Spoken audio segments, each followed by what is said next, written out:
I don't know what's gone on in your life this week. Maybe you walked in here this morning and you just feel beat down, just run over. Just so much things have gone on this week, and you kind of limped your way, at least emotionally in your heart, into service this morning. You kind of felt like the Patriots did at halftime on Sunday. Listen to me. Your comeback is coming. All right? You begin to feel it as you worship God, like the momentum's starting to shift. And as we open the Bible this morning, and as we open God's Word this morning, you have got to know that nothing is impossible. It is not impossible. So last week, people from the church were over at our house, and listen, I wasn't talking. It's not comfortable. I'm a Patriots fan, and I don't harass anybody who's a fan elsewhere. I was born in New England and raised in New England, and so that's just who I cheer for. And at halftime, they're down. The third quarter starts, and I don't know where we were at some point during the third quarter. And Phaedra, she says, "Is it at all possible?" I'm like, "Yeah, it's possible." She's like, "No, but really, is it really possible? Can they really come back?" And I said, "Oh yeah, it's possible." And I said, whatever my heart felt at that time, you just know, hey, there's still time to clock. Something could still happen. And as you hear this morning, as you hear God's word, you've got to know that no matter what the score is against you, no matter how much of your life, how much of your family, how much things have come up against you, and it is so impossible. There's no way you're ever going to get your life back on track. There's no way you're ever going to defeat the things that are coming against you. There's no way you're ever going to get free. You've got to know that when God's word says that in Jesus there's freedom, he who the Son sets free is free indeed. You hang your whole life on that verse. And you say, well, there's still time on the clock. I'm not giving up. I'm not turning off the TV. I'm not going to bed. There is still time. If Jesus is leading this team, if Jesus is leading my life, then we will not lose. There's always victory. And so when we're opening the Bible this morning, and we're in this series, Groundhog Day, and it's all about every day you're repeating the same problems, repeating the same mistakes. You can never seem to break out of that destructive cycle. You've got to know. You've got to believe, because if you don't believe in Jesus, you won't put your trust in Jesus, you're not going to pursue Jesus, then you're a Cleveland Browns fan. There's nothing for you. It's it. It's going to be quarterback after quarterback. You'll never find someone to lead you to victory until you put your life and your trust in Jesus. And when you do that, as we talked about last week, that is the beginning now. That is where it all starts. Now, today we're going to look through some practical things and learn, because it's not just you, all right, Jesus, make my life better, and then all of a sudden you're going to walk out of here and it snows in everybody else's house but yours, and everything's always perfect for you. There's going to be some things that you're going to have to do, some steps you're going to have to take, some things you're going to have to do in the natural to give God the ability to do the supernatural in your life. And so we're going to look at some of those things this morning. So if you got your Bibles, grab them, open them up. You can use the Bible on your phone. You can download an app.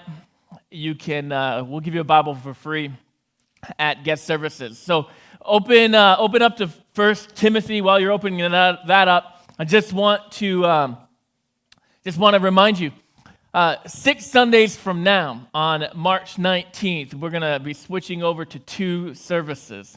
And that's going to be at 9:30 and at 11:15 a.m. And it's so encouraging that in the last couple of weeks, as we've just decided, all right, this is the date, we're going to do this. How many of you have just communicated, can I serve every week? Can I serve most of the weeks? And then I can just attend the other service? Absolutely, you can do that. it would be awesome. We'd appreciate as many of you taking that step. I know some of you are like me. You kind of live and breathe the church. And just because it's my job and it's your hobby doesn't mean you can't participate as much as me and my family are. And so you want to serve every single week and then sit in a service every single week? Absolutely. Do it. Go for it. Let's make an impact in this area, and let's help other people experience what you're going to experience, what you've already experienced, or what you're going to experience this morning. And so kind of on the other side of that, even with the people doing that, we still need more volunteers for these two services. And so some of you, you've been new to the church the last few months. This is it. This is your time to join a team. And there's no better time than right now. We'd love to get you trained in your area before we launch on the two services. So we've got 5 weeks to get you trained. And there's all kinds of low-impact areas to serve. And then for those of you who are capable of more, then there's critical areas you can serve in as well. And so jump in on that. Don't wait on that. As our church grows, as it continues to grow, and then as we launch 2 services and it continues to grow beyond that, it is going to be impossible for you to get to know people in the church just by attending on Sunday mornings. And that's why circles are so critical, which they start this week. Those are groups of people that meet all over the world. I mean, as far as Rochester. And they meet in people's homes. It's low key. The circle I go to, everybody brings food. We eat together, and then we open up the Bible for an hour and 15 minutes and talk and share and help each other.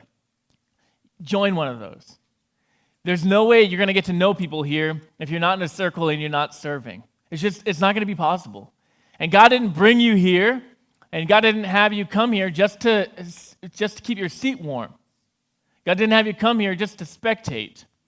God has a church family that He wants you to be involved in. He has things He wants to teach you and ways He wants to use you to help other people, believe it or not. And so anyway, just a reminder on both of those two things. Let's read in 1 Timothy chapter 4. We'll read the entire portion of the scripture, and then we'll pray, and then we'll kind of key in on a few verses here. This is Paul writing to a man named Timothy, as Timothy is beginning to pastor some of the churches that Paul founded. So Paul writes, "If you explain these things to the brothers and sisters, Timothy, you will be a worthy servant of Christ Jesus, one who is nourished by the message of faith and the good teaching you have followed. Do not waste time arguing over godless ideas and old wives' tales. Instead, train yourself to be godly. Physical training is good, but training for godliness is much better, promising benefits in this life and in the life to come. This is a trustworthy saying, and everyone should accept it. This is why we work hard and continue to struggle, for our hope is in the living God, who is the Savior of all people, and particularly of all believers." Verse 11, "Teach these things, and insist that everyone learn them. Don't let anyone think less of you because you are young. Be an example to all believers in what you say, in the way you live, in your love, your faith, and your purity. Until I get there, focus on reading the scriptures to the church, encouraging the believers, and teaching them. Do not neglect the spiritual gift you received through the prophecy spoken over you when the elders of the church laid their hands on you." Let me pause there for a second and again encourage you to volunteer and join a volunteer team. Do not neglect the spiritual gift that God's put inside of you. Don't just keep it dormant and not use it for His purposes and for His glory. Jump back in here. Verse number 15. "Give your complete attention to these matters. Throw yourselves into your tasks so that everyone will see your progress. Keep a close watch on how you live and on your teaching. Stay true to what is right for the sake of your own salvation and the salvation of those who hear you." Let's pray. Jesus, you move this morning. You do what we cannot do. Change lives. heal hearts, heal bodies, restore people, deliver people from the patterns and the sins and the habits that are destroying them. Set them free. And Jesus, this morning, as we preach your word, help people to put their trust and their hope in you, to live out the victory that you have for them, to begin to live in freedom. In Jesus' name we pray. Amen. You need to know what Jesus says about your situation. You've got to know that. That's why reading the Bible every single day, making that, just taking 5 minutes, 10 minutes, 15 minutes every day and reading the Bible. You've got to know what he says about your situation. Because if you're struggling with something, if you are bound by something, where are you going to scrounge out hope from? You're going to just keep watching videos on Facebook and you can't fabricate a hope. You've got to know. And so when you read in the Bible, when Jesus says something, then you can put your entire life into that. You can put all of your trust and all of your hope into that. So those verses, like he who the Son sets free is free indeed. I mean, you memorize that. You put that on Post-it notes all over your apartment. You shave that verse into your cat. You put it everywhere so that you will never forget. And so when it's struggle and it's downtrodden and it's temptation again, or even when there's mistake and there's sin again and you're falling back into old patterns and you're ready to give up, you remind yourself, no, wait a minute. I don't have to stay trapped in this. I don't have to stay in this cycle. I don't have to stay in this pattern anymore. If Jesus has set me free, then I'm free, and I'm going to walk in that freedom. And it's a big deal to know what he says. Kind of our theme verse for this entire series is found in Psalm 119, which is an amazing song that David wrote. And it's this verse, I will walk in freedom, for I've devoted myself to your commandments. And there's you're not free from, it's been so long since you've been free. You've been tormented in your mind, having nightmares and nightmares and nightmares, tormented during the day and battling depression and battling sadness and just all of these things. But to say, Jesus, I'm following you. I'm obeying you. I'm living the life you called me to live. I'm not in sin. I'm not disobeying you. I'm doing what you called me to do. And I'm going to walk in freedom. And that gives you a courage to speak against the things that are tempting you and the things that are tormenting you. Because it's, no, I'm not, I pray against these temptations. In Jesus' name, I'm going to obey Jesus. I'm going to walk in freedom. And it just gives you an audacity, an authority, and a willingness not to roll over, but to just kind of grit your teeth and keep moving forward in what God has for you. As Paul writes to Timothy here, there's a few of these verses are pretty famous, but one of them is, physical discipline has some benefit, but spiritual discipline has even more benefit. And Paul's writing this to Timothy using this example, and we can assume because Timothy is he's concerned about physical discipline. It's probably whatever the training is at that time. He's curling jugs of olive oil. He's running distance. He's being diligent about caring for himself physically. But Paul begins to write, yeah, that's a benefit. Glad you do that. But don't forget, you've got to train yourself spiritually. Timothy had an outward discipline, but he needed to grow in spiritual disciplines. Now, think about yourself here. Some of you, maybe you've got outward discipline, but you don't have spiritual discipline. Maybe you have spiritual discipline, but you don't have physical discipline. Some of us have a scattering of all of those.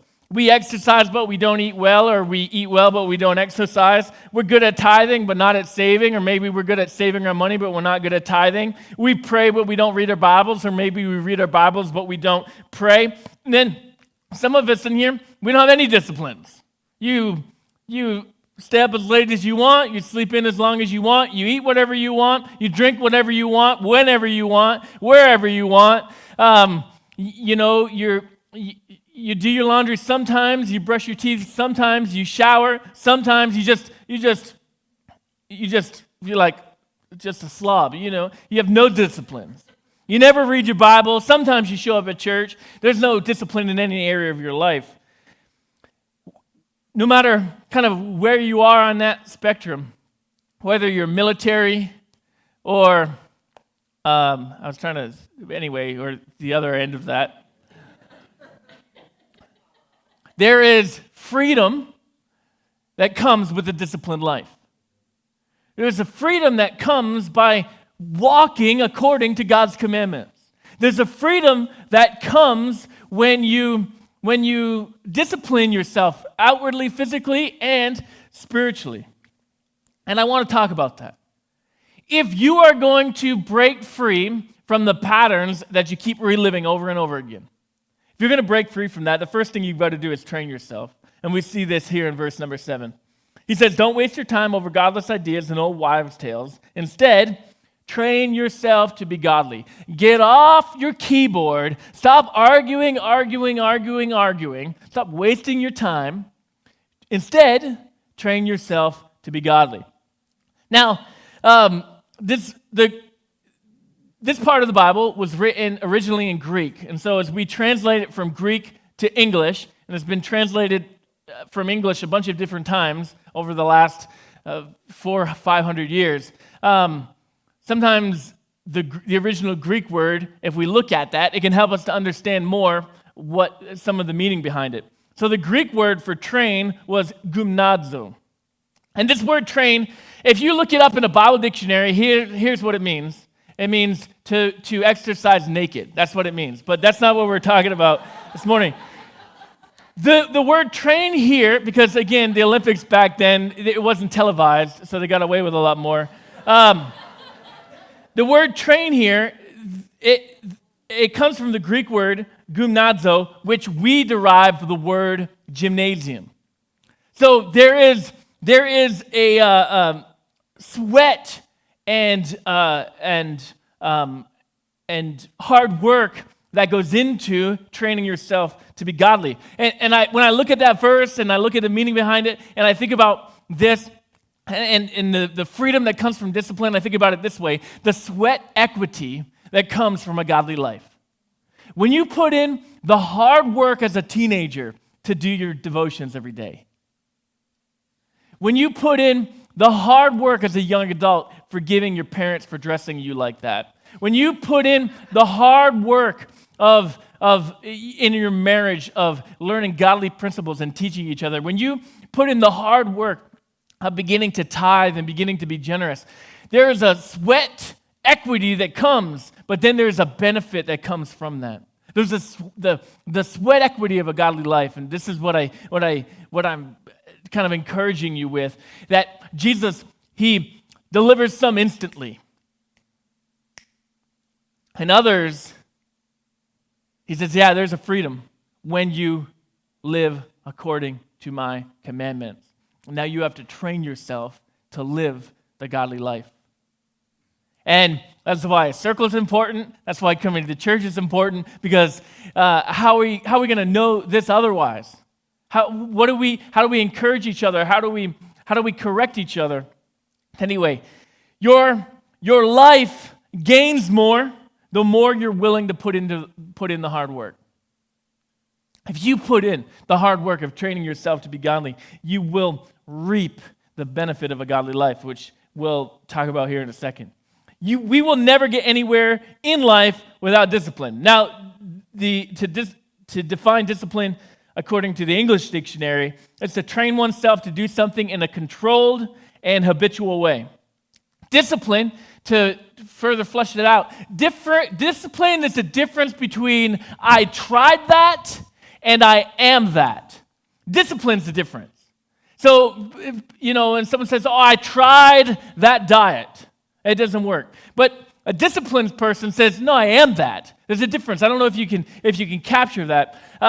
Discipline is you becoming what you want to be. It's not that you disciplined and you are that, but you discipline yourself and you become that. My vision for my marriage, my vision for my relationship with my kids, my vision for my heart, my vision for my salvation, my vision for my ministry, and you discipline yourselves to achieve that. You'll be disciplined far sooner than you actually become what you want to be. You will become disciplined far sooner than you'll become skinny. You discipline yourselves first, and then the benefit of that comes later, sometimes much later.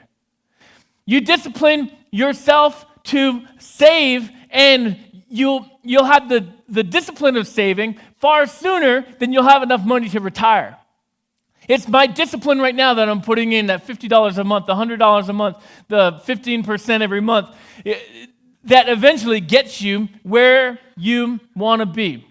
The discipline, creating the discipline makes you who you want to be. So it's not this kind of, what we all want is just a magic pill that somehow we're going to do these two things and everything's going to change. Oh, I joined the circle, I didn't make any friends. Oh, I read my Bible, I didn't feel any better. Listen, that's not discipline. That is kind of the same laziness that you experienced before. I'm going to be diligent about these things because 30 years from now, this is who I want to be. Then that helps you through every decision. Helps you not to give in to temptation because you are set on becoming, not on just things being easy. Part of your step in breaking free from whichever pattern keeps plaguing you is learning a new discipline. You can't possibly learn how to live the entire Christian life in one Sunday. You can't even learn how, most of us aren't going to learn how to live the entire Christian life throughout our entire life. We'll be faithful and we'll be disciplined, but we won't ever experience all of it. I've been a Christian about 30 years probably. I was 5 years old when I asked Jesus to save me and forgive me of my sins. And I'm still learning after all these years, still having a hard time learning how to love my enemies. All right? I'm probably going to be learning that and training that in myself for the rest of my life because that's not natural to me. That's not what I want to do. That's not how I want to respond to people. Now, there's a book, R. Kent Hughes wrote a book, 10 Disciplines of a Godly Man, and he writes about 10 disciplines. And so, men, listen up. If you want to grow, if you think who I want to become, where's a new discipline I have to learn, it could be one of these. And so you can buy the book, R. Kent Hughes, 10 Disciplines of a Godly Man, and that could be your first step in training yourself to be godly. But he writes on these 10 areas. To learn the discipline of purity. So that's a big deal. A discipline of purity turns off a movie at certain times, or at the very least looks at the floor or at the ceiling. It's a discipline of purity. When you go to the gym, what you look at, how long you look at it. Discipline of purity. Discipline of relationships, not just dating or hooking up with. Anybody who swipes back to you on Tinder, just not mistreating the people you're in relationship with, not cheating on them, anyway, you're getting that. Discipline of your mind, the things you think about, the things, not even impure thoughts, but just wrong beliefs. A discipline of that. A discipline of devotion. Discipline of integrity. Are you who you say you are? Are you one person here at church? Are you one person at work? Are you one person, when the mafia subcontracts you? Discipline of your tongue. As a Christian, we just don't take privilege of saying whatever we want to say. That's all the rage of culture, and everybody brags on that, I just tell it like it is. Well, listen, that's undisciplined. That's undisciplined. And there's a freedom that comes from just keeping your mouth quiet sometimes, from just holding your tongue sometimes. That doesn't mean you let people walk all over you. There's a freedom that comes when you type things out and then you hit backspace. There's a freedom that comes from that. Discipline of work. Get a job, keep a job, make money, provide for your family. The discipline of perseverance, not just quitting every time it gets difficult. The discipline of church. Great comment about church from Kent Hughes. He says, you don't have to go home to be married, but you'll have a poor relationship. You don't have to go to church to be a Christian, but you're going to have a poor relationship with Jesus. The discipline of being a churchgoer, not just a man who goes to church, but a man who brings his family to church. It's not, everybody else is going, I guess I'll get about it at bed. I'm not taking a shower, though. And to being the person who's waking up his family and saying, this is important. We follow Christ. We serve the Lord. We serve, and the discipline of church, and then the discipline of giving. And you're gonna have to learn a new discipline. It could be one of those. It could be something different. You're gonna have to learn a new discipline. Train yourself to be godly. And then as you train yourself, you will benefit yourself. Verse number 8. And I read this before, but training for physical training is good, but training for godliness is much better, promising benefits in this life and in the life to come. I want you to know the joy and peace that comes when you put your head down on your pillow at night and you know you are living God's will for your life. There's not hidden sin, there's not hidden lies, you're not keeping things from your employer or your boss or the government or even from God.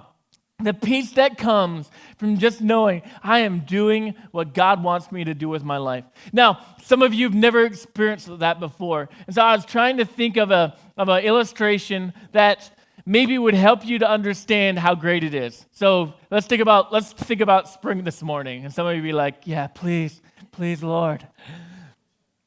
Think about spring this morning, all right? So everything melts. There is dirt and compressed leaves over everything. Everything's brown and nasty, but it starts to get warm. You see the first kind of green buds peering through the ground, and then it's a warm weekend. And you go outside and you rake all day. You go outside, you put fresh mulch down and everything. It's the Memorial Day sale. You buy a bunch of flowers. You start planting those in the yard, and you work happily, diligently for 10 hours, 11 hours, 12 hours that day, and you take a shower, you eat dinner, and then you go to bed that night completely exhausted, but completely satisfied. Winter's over. Man, the yard looks so good now. That is what it's like to serve God and put your head down on the pillow knowing you're doing what God's called you to do. When he speaks to you in the grocery store and tells you to help someone, and you do it. When he talks to you and encourages you to to do something and you do it, you put your head down on your pillow and you've done it. God, thank you. That's what I want you to experience.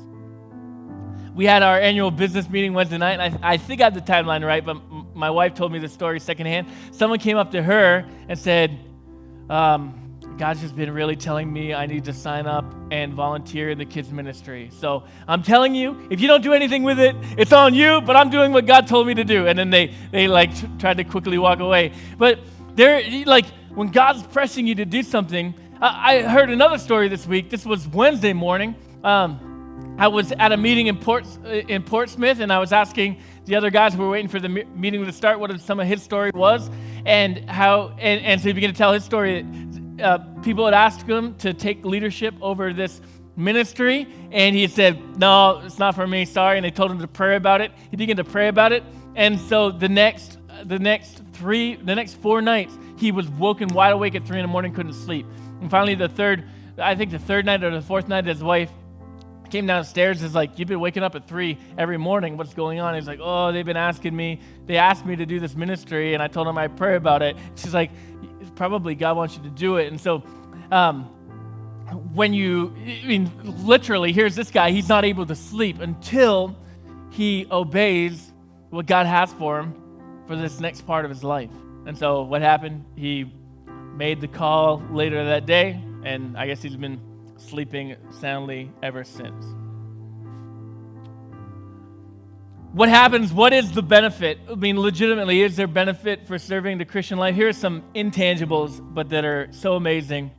See if you have, some of you maybe recognize this list, but what happens when you train yourself in godliness? Here's what you experience: love, joy, peace, patience, kindness, goodness, faithfulness, gentleness, and self-control.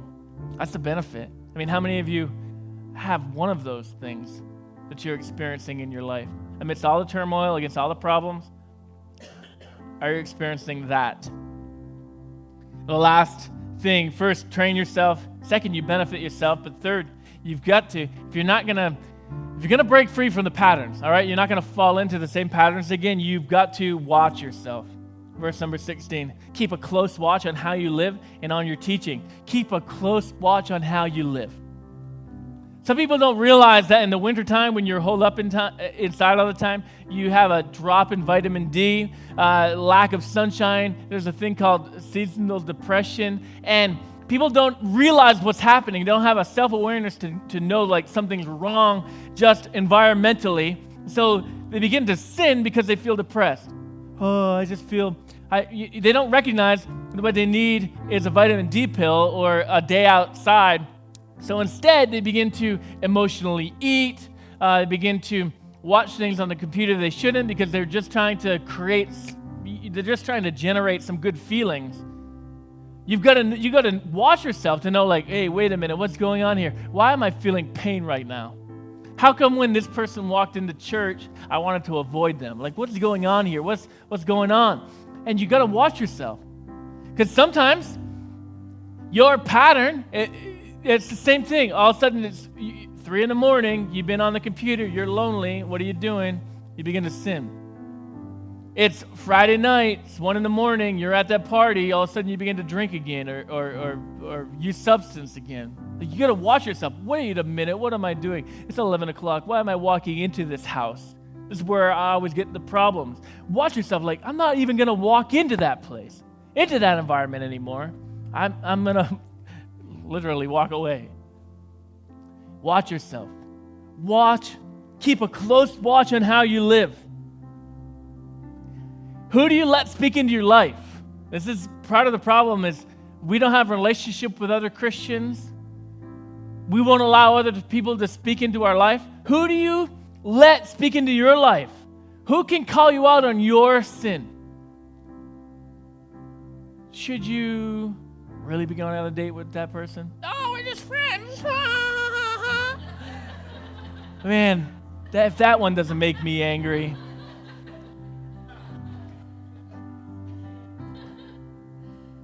But who do you allow? And what we'll do is will say, oh, my good friends here called me out on my sin, I'm going to have to get new friends. That's what we do. We don't let anybody kind of confront us or speak to us or correct us. We lie, which is, again, causing us to relive the problems, the same problems.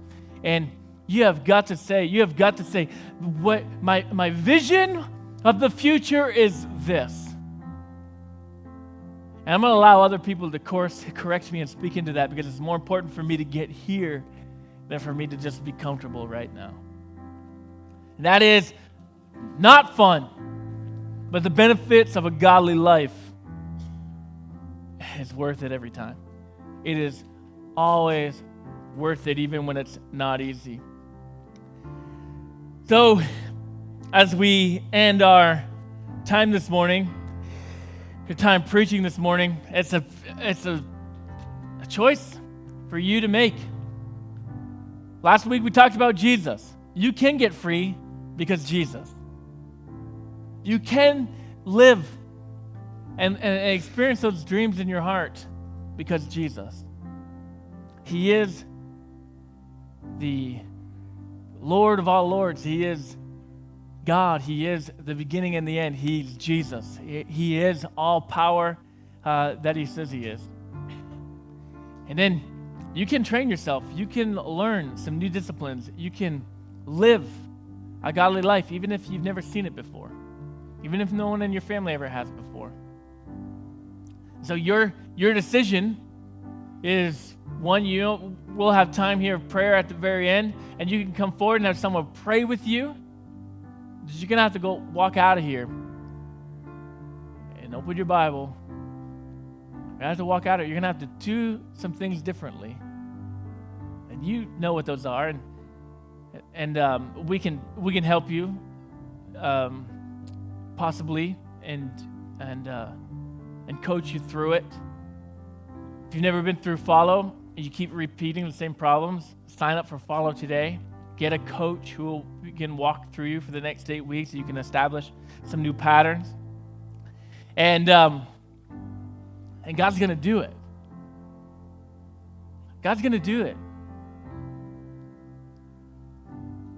You're not going to be here next year in these problems again. If you put your trust and your hope in Jesus and you train yourself to be godly, you'll be free. You will be free. Let's pray. Jesus, thank you so much. I know what it's like to be stuck in sin and to be making promises of you, I'll never again, but also at the same time to just keep sinning. And I thank you, God, that different times in my life, you've helped me. God, there's times you help me instantaneously to defeat a depression problem or a thought problem. God, there's other times I had to put in the hard work of training myself, learning a new discipline, how to control my tongue, how to gain control of my life. But your Holy Spirit empowered me through each of those steps. And I couldn't have done it without you. And I thank you that you helped me. God, I've got a long way to go. But you're faithful. And I know, God, that I'm going to live the life that you've created me to live. And I pray for that same hope, that same faith, that same belief over everyone in here. No matter what the score is against them, Jesus, we're putting you in charge of our life. You call the plays and we're going to execute them. You tell us where to go and we're going to run it, God. We're trusting you, Jesus. And we're thanking you in advance, Jesus, that we are free. And we pray this in your name, Jesus. Amen.